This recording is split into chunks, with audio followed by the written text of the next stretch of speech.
గతకాలము నీ కృపలో నన్ను రక్షించి దినదినమున నీ దయలో నన్ను బ్రతికించి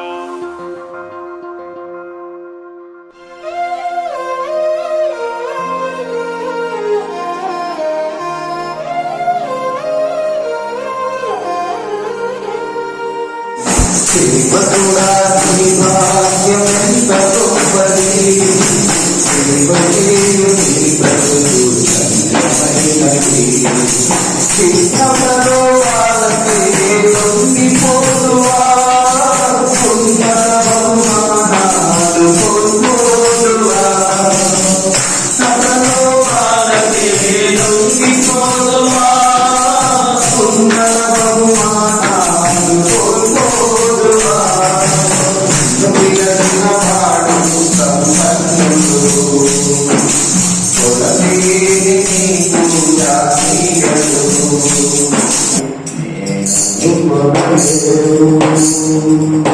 నాకి భాగ్యమున్నదని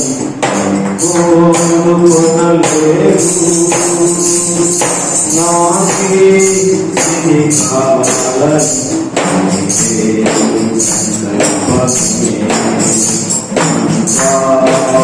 ఆయన సంకల్పమే ఉన్నావు నాకి తోడుగా.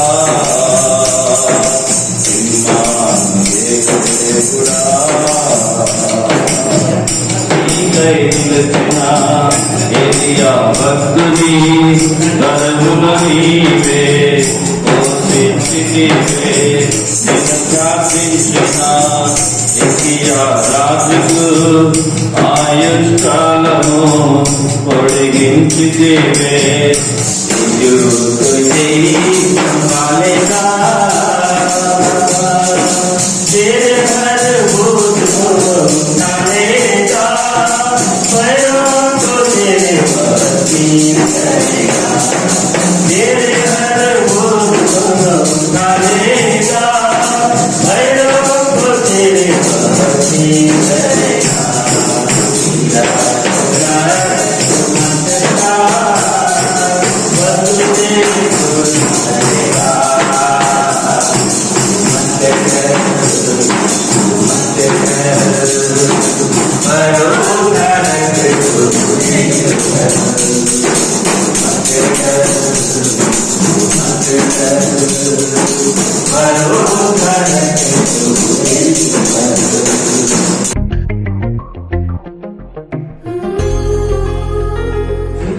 ఎంత మనోహరము!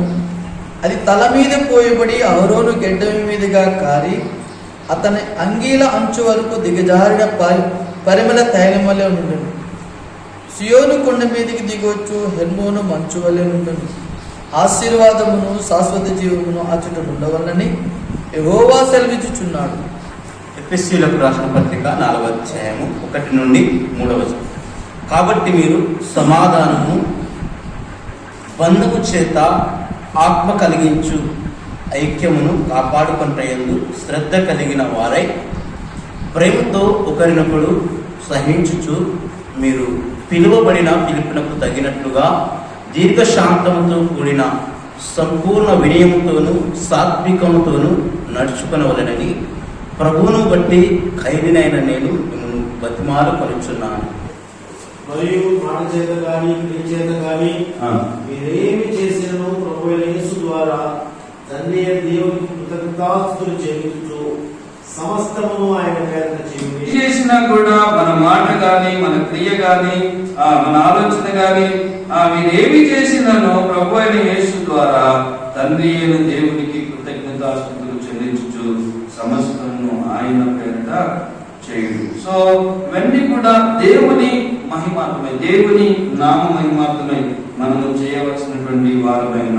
చూడండి 3వ అధ్యాయం 12వ వచనంలో, కాగా దేవుని చేత ఏర్పరచబడిన వారును పరిశుద్ధులను ప్రియులైన వారికి తగినట్లు మీరు జాలి గల మనసును, దయాళుత్వమును, వినయమును, సాత్వికమును, దీర్ఘశాంతమును ధరించుకోండి.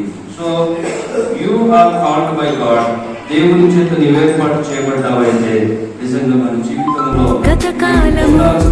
నీ కృపలో నన్ను రక్షించి దినదినము